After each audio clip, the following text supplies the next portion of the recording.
علی مولا علی علی مولا علی علی علی علی علی علی مولا علی علی مولا علی علی مولا علی علی علی علی علی علی مولا علی علی مولا علی علی مولا علی. بسم اللہ الرحمن الرحیم. السلام علیکم ناظرین. میں سید فیاض حسین آپ تمام ناظرین کا یام شیعہ اسلامک ٹی وی چینل میں خیر مقدم کرتا ہوں. اور جیسے کہ آپ ناظرین جانتے ہیں، بارہا آپ کی خدمت میں جب حاضر ہوتے ہیں تو ایک عنوان اور ایک عالم دین کے ہمراہ ہوتے ہیں. تو اس وقت میرے ساتھ مولانا نادر رضوی صاحب تشریف فرما ہیں اور عنوان ہے نہج البلاغہ، اور اس میں کلمات خسار کے سلسلے میں ہماری یہ پروگرام نشر کیا جا رہا ہے. میں قبلہ کعبہ سے معروضہ کرتا ہوں کہ قبلہ کعبہ آپ اپنی تقریر کا آغاز فرمائیں. اللہ من الشیطان الرجیم. بسم اللہ الرحمن الرحیم.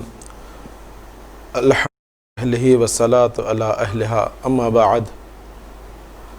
محترم ناظرین و سامعین کرام، السلام علیکم ورحمۃ اللہ وبرکاتہ. سلسلہ کلام مولا کائنات کے کلمات خسار سے الحمدللہ آج کی یہ 5ویں نشست ہے، جس سے ہم مولا کائنات کی کلمات خسار سے مستفید ہو رہے ہیں، اور کوشش ہو رہی ہے کہ ان کلمات کے ذریعے سے ہم اپنی زندگی میں تبدیلیاں لائیں اور اس انداز میں زندگی گزاریں جو اہل بیت علیہم السلام کی مرضی ہو، جس سے اہل بیت اور پروردگار کی رضا حاصل ہو جائے. عزیزان محترم، آج جس قول کی اور جس قول کے ذریعے سے ہم مستفید ہو رہے ہیں، وہ امام کا یہ ارشاد ہے. قناعت کے سلسلے میں مولا کائنات نے ارشاد فرمایا، القناعۃ مال لا ينفد. قناعت وہ سرمایہ ہے جو کبھی ختم ہونے والا نہیں ہے. آج کی اس نشست میں ہمارا موضوع قناعت، جیسا کہ میں نے بیان کیا. سب سے پہلے ہم یہ دیکھتے ہیں کہ قناعت کے لغوی معنی کیا ہے، قناعت کہا کسے جاتا ہے. قناعت کے معنی ہیں راضی ہونے کے، یعنی قانع ہونا، راضی ہونے کے. قانع اسے کہا جاتا ہے کہ جو کچھ اسے ملا ہو اس پر وہ راضی ہو جائے اور شکر کرے. اس کی مقدار کم ہو یا زیادہ ہو، اسے پر راضی ہو جائیں، اسی کو قناعت کہا جاتا ہے. بعض لوگ کہتے ہیں قناعت یعنی خرچ نہ کرنا، کم خرچ کرنا، اسے قناعت کہا جاتا ہے کہ جو بہت کم خرچ کرتا ہے. جبکہ قناعت کے حقیقی معنی یہ نہیں ہے کہ خرچ نہ کرنے والا ہو. قناعت کے معنی ہیں جو میں نے ابھی بیان کیا کہ راضی ہونا، جتنا اسے پروردگار عالم نے دیا ہے اس پر راضی ہونا اور شکر گزاری کرنا. اس کی مقدار کی طرف نہ دیکھیں کہ کتنا کم ہے یا زیادہ ہے، جو مل رہا ہو اس پر اکتفا کرنا، اسے قناعت کہا جاتا ہے. اور قناعت میں یہ چیزیں ضروری ہے کہ انسان کسی کا محتاج نہ ہو. جس طریقے سے پیغمبر اکرم صلی اللہ علیہ وآلہ وسلم نے ارشاد فرمایا، عز المؤمن استغناء عن الناس فی القناعت حریت والعزہ. مومنین کی عزت اس میں ہے کہ وہ لوگوں کا محتاج نہ ہو، اور آزادی اور شرافت میں یہ ہے کہ وہ قناعت پسند ہو. قناعت پسندگی میں ہی اس کی آزادی بھی ہے اور اس کی شرافت بھی ہے. عزت اس وقت تک اس کی باقی رہے گی جب تک وہ اپنے جیسے لوگوں کے سامنے ہاتھ پھیلائے نہ پھیلائے، جب تک اس کی عزت ہے. یعنی مانگا اسی سے جائے گا جو دینے کی صلاحیتیں بھی رکھتا ہو اور عطا کرنے کے بعد اس کے خزانے میں کوئی کمی واقع نہ ہو، اس سے طلب کیا جائے گا. یہ ایک اور صورت ہے کہ جسے ہم دے رہے ہیں ان کے احکام کیا ہیں، یہ الگ ہے کہ جسے ہم اس وقت اس کو چھیڑیں گے نہیں کہ جو اگر ہم کسی کی مدد کر رہے ہیں یا کسی کی کمک کر رہے ہیں تو ان کے فرائض کیا ہے، ان کو کس طریقے سے مدد کرنا چاہیے، وہ کیا شرائط ہے، وہ موضوع سے متعلق نہیں ہے۔ لیکن دست سوال کا پھیلانا جو ضرورتیں انسان کی ہے، اگر اس پر راضی ہے تو پروردگار عالم اس کے لیے طوبہ کا لفظ مولا کائنات نے استعمال کیا، یعنی نیک بخت ہے وہ انسان کہ جس نے اپنی جتنی مقدار اسے پروردگار عالم کی طرف سے ملی ہے اس پر وہ راضی رہ جائے۔ یہ سب سے بڑی انسان کی سعادت ہے کہ وہ قناعت پسند ہو جائے۔ اس کے مقابلے میں جو آتا ہے کہ انسان اپنی خواہشات کو بڑھاتا ہے اور لوگوں کے سامنے اپنی خواہشات کو پورا کرنے کے لیے دست سوال پھیلاتا ہے۔ اب یہاں پر وہ یہ نہیں دیکھتا کہ دست سوال پھیلانے میں، مانگنے میں میری عزت بھی مجروح ہو رہی ہے، یہ اس کی طرف متوجہ نہیں ہوتا، وہ ذلتوں کا شکار ہو جاتا ہے۔ جب مانگتے مانگتے ایک نوبت یہ آ جاتی ہے کہ اب وہ انتہائی ذلیل سمجھا جاتا ہے کہ جب کوئی دکھا اس کے سامنے دست سوال پھیلا دیا، جب کوئی دوست احباب دکھے اس کے سامنے دست سوال، اپنی مصیبتوں کو بیان کرنا شروع کر دیے، اپنی زندگی کے گلے شکوے کرنا شروع کر دیے کہ اگر میرے پاس یہ ہوتا تو میں ایسا کرتا، میرے پاس وہ ہوتا تو میں یہ کام انجام دیتا۔ یہاں پر مولا کائنات نے اسی چیز کی طرف اشارہ کیا ہے کہ قناعت ایک ایسی دولت ہے، ایک ایسا سرمایہ ہے جو کبھی ختم ہونے والا نہیں۔ جتنا انسان قانع ہوگا اسے اتنا ہی لوگوں کی چاپلوسی سے اسے دور رکھے گا۔ جب مانگ رہا ہے تو ظاہر سی بات ہے، مانگنے کا دستور یہی ہوتا ہے کہ پہلے اس کی خوشامد کی جائے، پہلے اس کی چاپلوسی کی جائے، جیسا کہ ہماری اردو زبان میں کہا جاتا ہے چاپلوسی کی جائے تبھی جا کر وہ خوش ہو کر ہماری ضرورتوں کو پورا کرے گا۔ یہی تو ہوتا ہے۔ کہا جاتا ہے کہ ایک شخص نے سقراط کو دیکھا کہ وہ صحرا میں گھاس کھا رہا ہے، سقراط گھاس کھا رہے ہیں۔ جیسے ہی اس شخص نے دیکھا تو ایک مرتبہ سقراط سے یہ کہا کہ کاش کہ تم بادشاہ کی خدمت میں حاضر ہوتے تو تمہیں یہ گھاس کھانے کی نوبت نہ آتی۔ تو سقراط نے اسے جواب دیا کہ کاش کہ تم قانع ہوتے، قناعت پسند ہوتے تو تمہیں بادشاہ کی چاپلوسی کرنے کی ضرورت نہ ہوتی۔ یعنی کہنے کا مقصد یہ ہے کہ اگر تم قناعت میں زندگی گزارتے ہوتے تو یہ تمہارے لیے عزت کا باعث ہوتا، گرچہ کہ تم بادشاہ کی خدمت میں حاضر رہو۔ یہ تمہارے لیے ذلت کا باعث ہے کہ تم بادشاہ کی چاپلوسی کرو، اس کی گھاس کھا لو، یہ بہتر ہے کہ قبل اس کے کہ کسی انسان کی چاپلوسی کرے۔ یہ واقعے سے نتیجہ یہ ہمیں ملنا چاہیے کہ دیکھیں اگر ہمیں چاپلوسی کرنی ہے یا اسے بڑھا چڑھا کر بیان کرنا ہی ہے تو ہم ایسے کی تعریف کریں جو دینے میں نہ ہمیں ذلت محسوس ہو اور نہ دینے کے لیے اس کے خزانے میں کوئی کمی واقع ہو۔ اگر ہم لے بھی رہے ہیں تو ایسے پروردگار کے سامنے اپنے ہاتھوں کو پھیلائے کہ جس سے لینے میں بھی ہمیں فخر محسوس ہو کہ ہاں ہمیں یہ نعمت ہمارے پروردگار نے عطا کی ہے، لینے میں فخر محسوس ہونا چاہیے، نہ کہ ہم شرمندگی سے کہیں کہ فلاں صاحب اگر میری مدد نہ کیے ہوتے یا میری نصرت نہ کیے ہوتے تو میں آج کہیں کا نہیں رہتا۔ تو ایسی صورتوں میں اور پھر جب انسان دنیاوی اعتبار سے زندگی گزارتا ہے تو یہ کہا جاتا ہے کہ دیکھو تم اتنی قناعت پسند زندگی گزارو، یہ اس وقت ہوگا جب ہم اپنے سے اوپر کی طرف نگاہ نہ کریں۔ جب کبھی ہم اپنے سے اوپر کی طرف نگاہ کریں گے، یعنی ہمارا ساتھی ہے، ایک وقت ایسا تھا کہ ہم لوگ ساتھ زندگی گزارتے تھے، کھیل کود کیا کرتے تھے، لیکن آج وہ کس مقام پر ہے، اتنا بلند دولت مند ثروت مند ہو گیا ہے اور آج ہم اسی فقیری میں زندگی گزار رہے ہیں۔ تو یہ وہاں پر ہوگا جب ہم اپنے سے بڑے کی طرف دیکھیں گے۔ ہونا یہ چاہیے کہ ہم اپنے سے نیچے کی طرف دیکھیں۔ جب اوپر کی طرف دیکھیں گے تو ہماری زبان پر سوائے گلہ اور شکوہ کے کوئی چیز نہیں آئے گی۔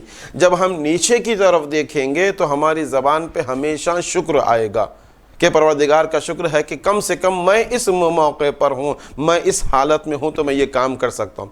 ایک شخص مسجد کوفہ کی طرف چلا، وہ اس حالت میں اتنا فقیر اور غریب و مسکین تھا کہ وہ اس کے پاس جوتیاں یا چپل خریدنے کی بھی حیثیت اس کی نہیں تھی. جب وہ مسجد کی طرف چلا تو ننگے پاؤں ہی مسجد میں داخل ہوا.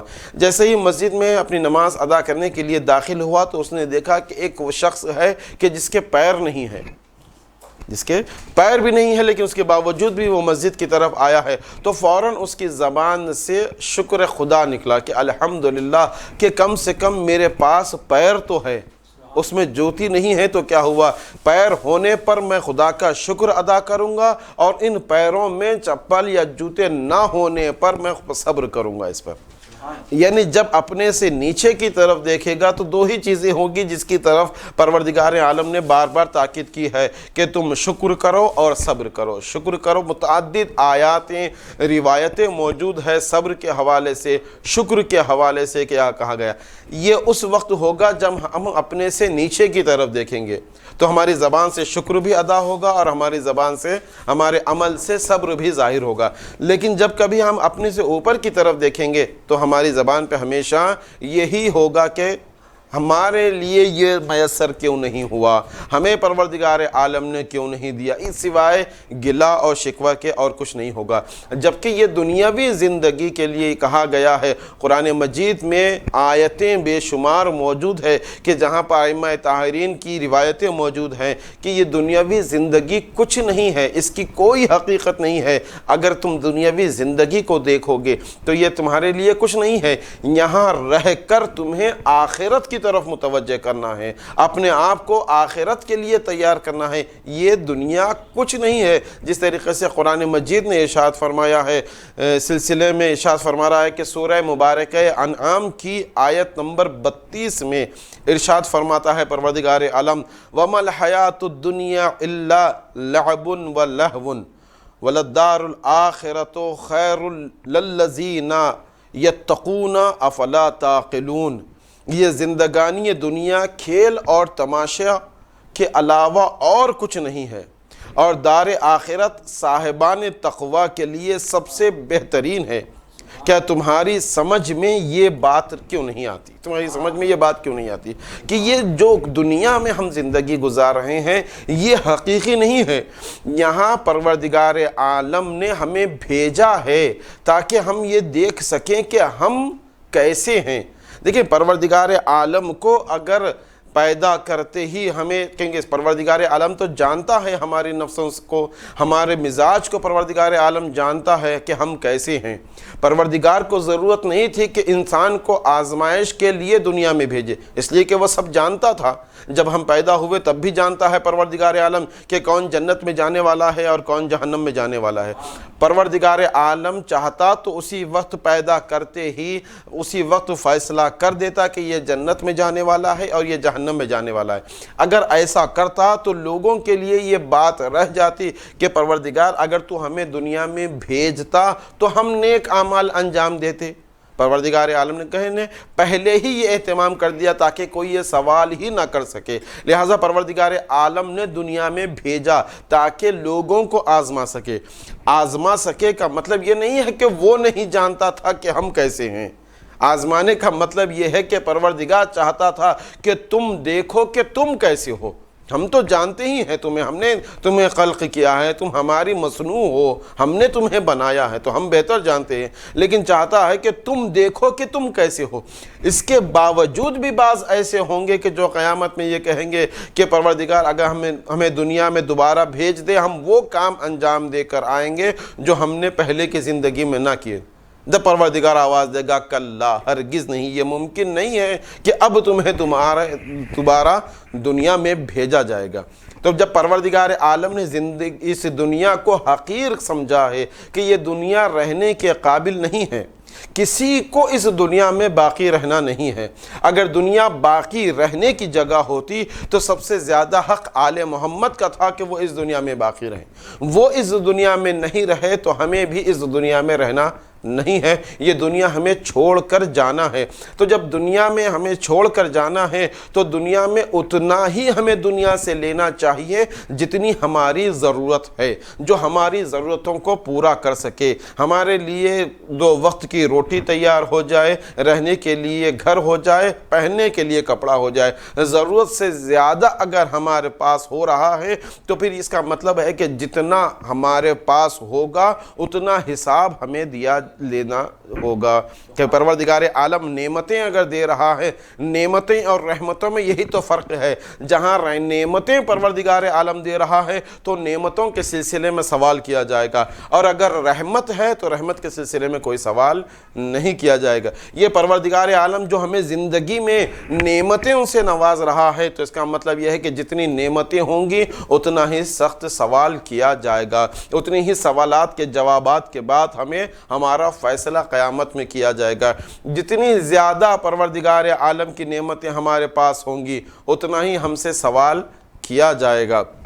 تو ہم پروردگار کی اس اگر دولت دے رہا ہے تو یہ نہ سمجھیں کہ ہم نے اتنی محنتیں کی ہیں یہ نعمتوں کے بدلے مل رہا ہے۔ نہیں عزیزو، ہمارے گناہگار، اسی کلمات خسار میں انشاءاللہ آئے گا کہ جہاں مولا کائنات یہ ارشاد فرماتے ہیں کہ اگر تمہیں تمہاری خطاؤں کے باوجود بھی، تمہارے گناہوں کے باوجود بھی پروردگار عالم تمہیں نعمتوں سے نواز رہا ہے تو خبردار ہو جاؤ کہ یہ ایک اشارہ ہے کہ پروردگار تمہیں مہلت دے رہا ہے، کہ نعمتوں پہ نعمتیں تمہیں عطا ہو رہی ہے اور تم معصیت پر معصیت کرتے جا رہے ہو، تو اس کا مطلب یہ ہے کہ تمہیں پروردگار عالم سخت سے سخت عذاب میں مبتلا کرنے والا ہے۔ اگر اپنی زندگی میں ہی اس کی طرف متوجہ ہو جائیں تو پروردگار کا ابھی توبہ کا در بند نہیں ہوا ہے۔ ہم اپنی خطاؤں سے پروردگار سے مغفرت طلب کر سکتے ہیں محمد و آل محمد کے صدقے میں، اور پروردگار عالم نے یہ نعمت بھی ہمیں رکھی ہے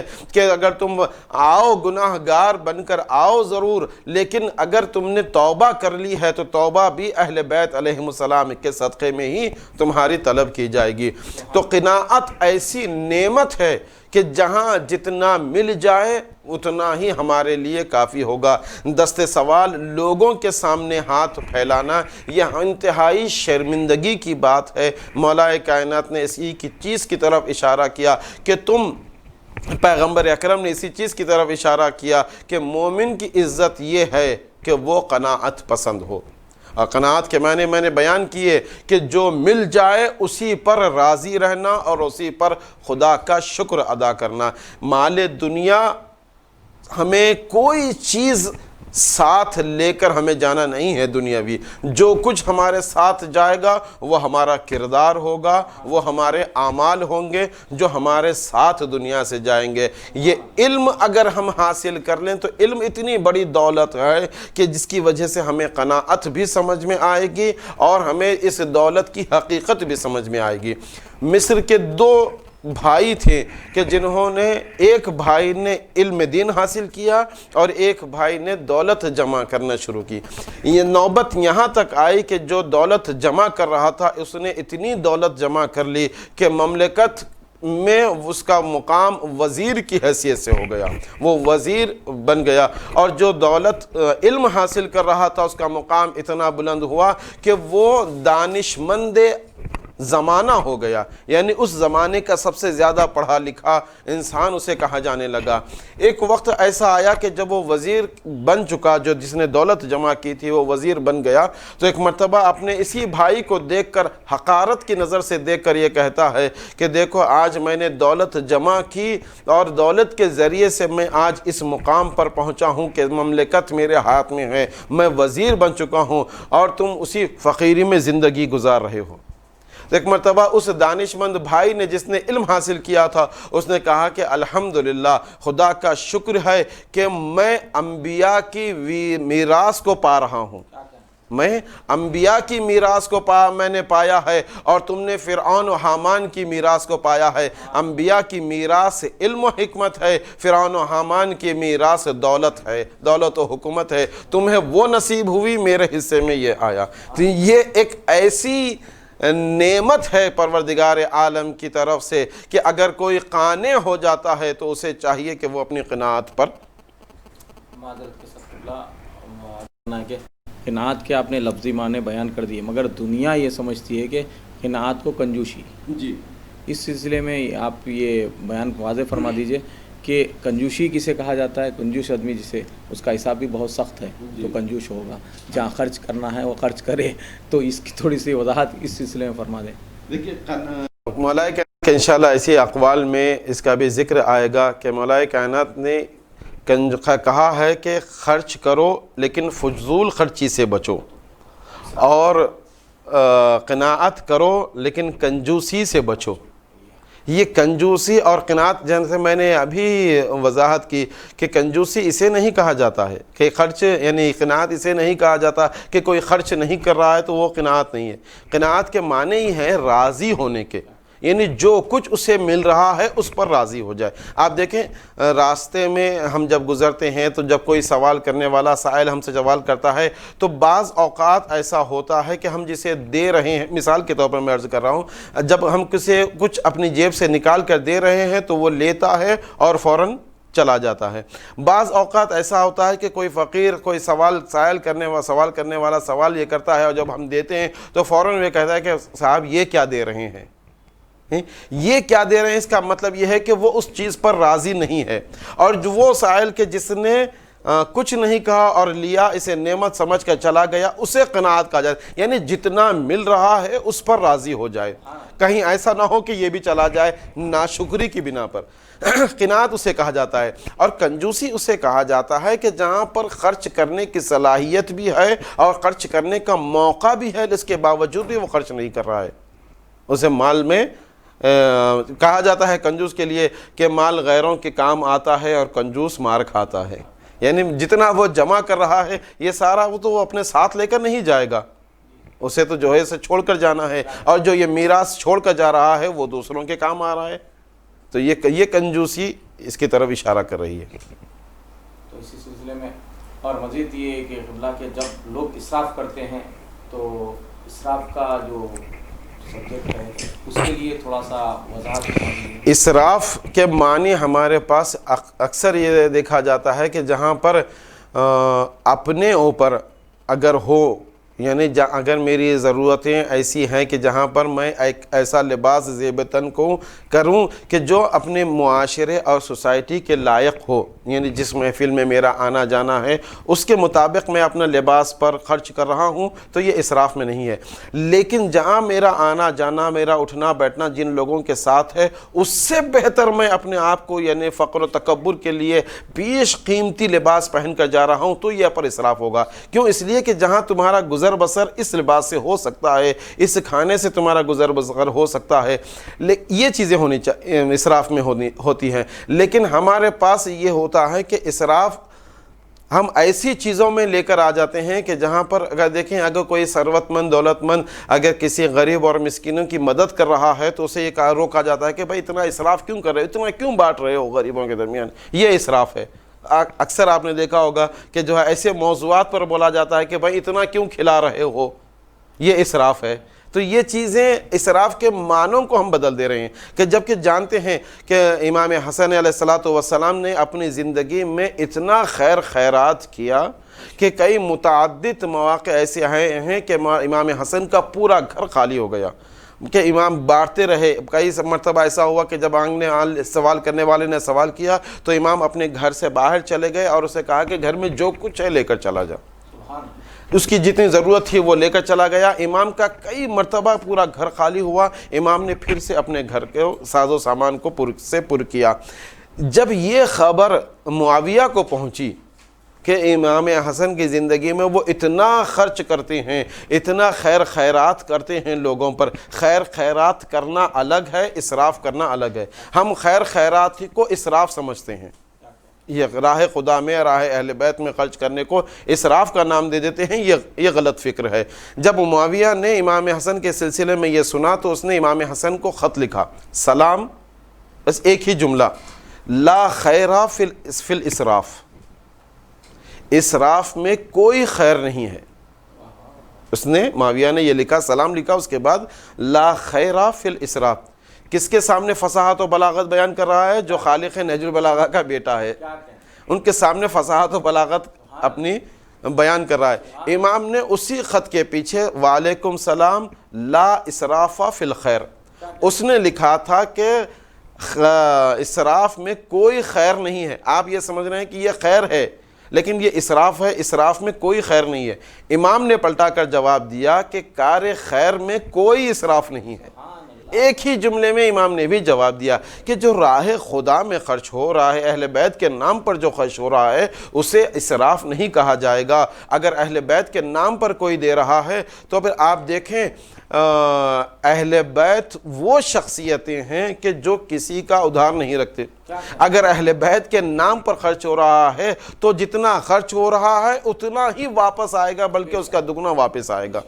اگر دنیا میں نہیں مل رہا ہے تو آخرت میں اس کے لیے اہل بیت علیہ السلام اس کی اس امانت کو محفوظ رکھے ہیں کہ جس نے ہمارے نام پر اتنا خرچ کیا ہے، راہ خدا میں اتنا خرچ کیا ہے، کار رسالت میں اور کار تبلیغ میں اتنا خرچ کیا ہے، تو یہ کام اس کا رائگاں نہیں ہوگا۔ تو اسراف الگ ہے، قناعت الگ ہے، کنجوسی الگ ہے۔ ان سب کے معنوں کو ہم خلط ملط کر دیتے ہیں تو نتیجہ ہمارے ہاتھ میں وہی آتا ہے جو عام فہم لوگ سمجھتے ہیں کہ جہاں پر خرچ نہیں کرنا چاہیے وہاں پر خرچ کرنا یہ اسراف ہے۔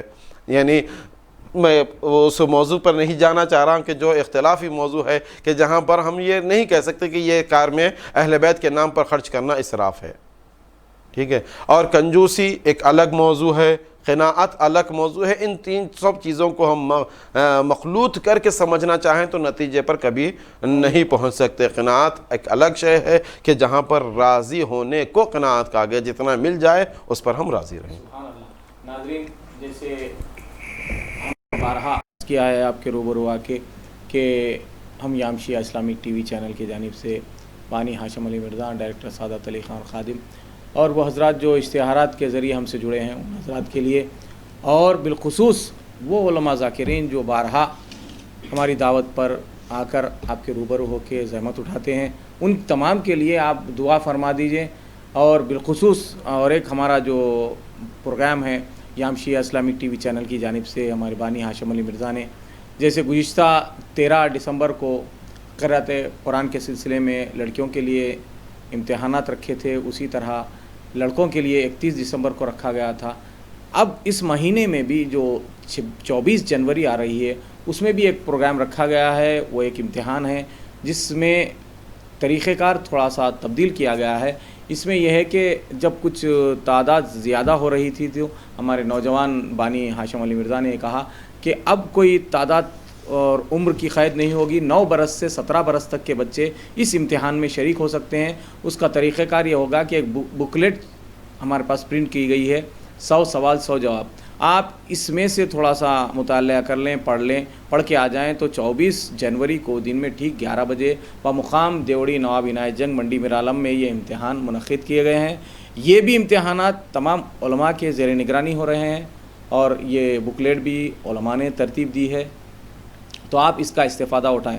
اور بالخصوص اس پہ کام یہ کیا گیا ہے ہمارے بانی ہاشم علی مرزا نے کہ اردو میں یہ کتاب کو شائع کیا گیا ہے، پرنٹ کروایا گیا۔ کیوں کہ ہمارے پاس تھوڑی سی اردو کے لیے دشواری ہو رہی ہے بچے، تو ان میں تھوڑی سی دلچسپی پیدا ہو، اور ہمیشہ سے یہ چینل کا کام ہی یہ رہا ہے کہ جو چیزیں ہماری گھر کے ماحول میں آ رہی ہیں ان کو آشکار کرنے کا مقصد ہے۔ تو والدین جو ہمارے اپنے بچوں کو تربیت دے رہے ہیں اس کو آشکار کرنے کا مقصد ہے۔ اسی طرح سے ہم نے بھی جو قرأت قرآن کے پروگرام منعقد کیے تھے وہ بھی بچوں کو ہم نے اسی بیس پہ لیا گیا تھا جو گھر میں آپ نے قرآن کی تعلیم حاصل کی ہے۔ تو اسی سلسلے میں یہ بھی پروگرام رکھا گیا ہے کہ 100 سوال 100 جواب۔ اب اس کو آپ اپنا نام انٹری کرانے کے لیے، آپ یہ امتحان میں حصہ لینے کے لیے، اس کی عمر کا میں نے ذکر کیا، 9 برس سے 17 برس، لڑکے اور لڑکیاں دونوں آ سکتی ہیں۔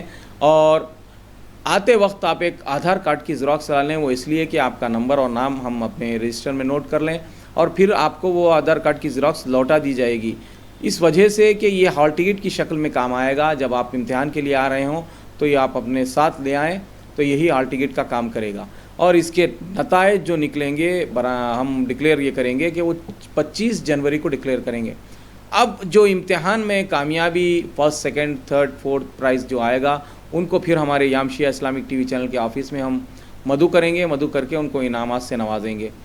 ناظرین، اول درجے میں جو کامیاب ہوگا، فرسٹ پرائز جسے ملے گا، اس کو یہ شرف حاصل ہوگا، لڑکا ہو یا لڑکی، تو ان کو 40 میں زیارت کے لیے حسین ابن علی کی زیارت کے لیے بھیجا جائے گا۔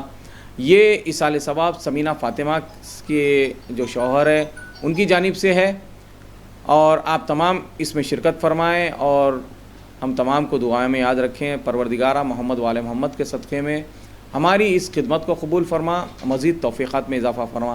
اسی کے ساتھ ہم رخصت ہوتے ہیں۔ خدا حافظ، فی امان اللہ۔ مولا علی علی مولا علی علی مولا علی علی علی علی علی علی مولا علی علی مولا علی علی مولا علی علی علی علی